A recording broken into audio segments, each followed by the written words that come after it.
Il faut pédaler, pédaler encore et encore contre vents et marées, affronter les incertitudes de la nature sur les pistes, dompter les caprices de la mécanique, appréhender la fragilité du corps, les douleurs aux genoux, à la cheville, aux poignets, la montée de l'acide lactique dans les muscles, le tout trempé dans de la sueur mélangée parfois avec un peu de salive. Si on devait citer les épreuves sportives où le mot endurance prend tout son sens, le cyclisme ferait certainement partie du peloton de tête et le 33e Tour du Faso l'a démontré à souhait.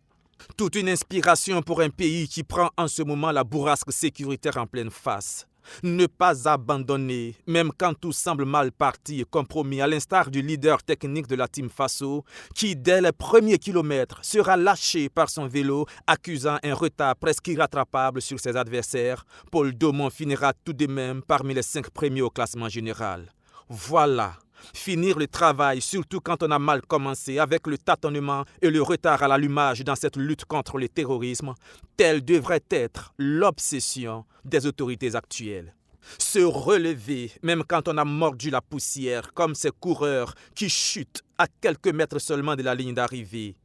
On voit la douleur physique, on imagine la douleur morale, silencieuse celle-là, mais tout aussi redoutable et beaucoup plus destructrice. Et pourtant, tous répondront présents sur la ligne de départ de l'étape suivante. Oui, malgré le sang qui coule, celui des militaires, des civils, les blessés, les invalides, les disparus, malgré la peine et la larme des familles souvent solitaires, il faut relever la tête, se tenir debout, se tenir prêt, se battre, combattre, résister et se révolter au regard des coureurs burkinabés qui vont sonner le tocsin de la révolte, mettre un coup d'accélérateur terrible et amener le peloton de tête à 22 minutes d'écart avec le groupe maillot jaune à 2 étapes de la fin du tour.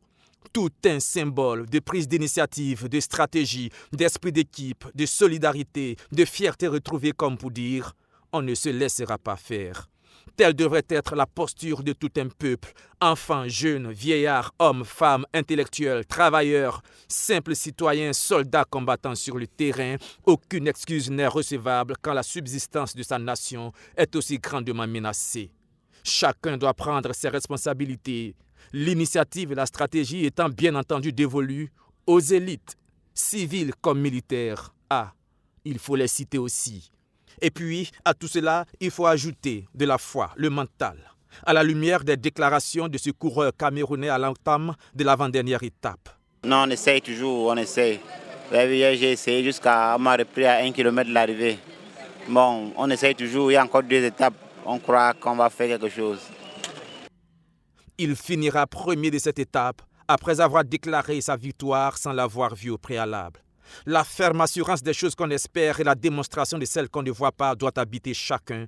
C'est le moteur de toute action. Enfin, contrairement au FESPACO, taxé à tort ou à raison comme un entre-soi entre Ouagalais, le 33e Tour du Faso aura donné le sourire à plus d'un dans le pays profond. C'est vrai, on n'a pas couru de Arbinda à Guibo, il faut savoir parfois raison garder. Mais de Banfora à Dédougou, Kaya, Tenkodogo, Manga, Zignaré, dans toutes ces villes, sur toutes ces routes, le vélo aura donné une lueur d'espoir d'un retour à un Burkina Faso.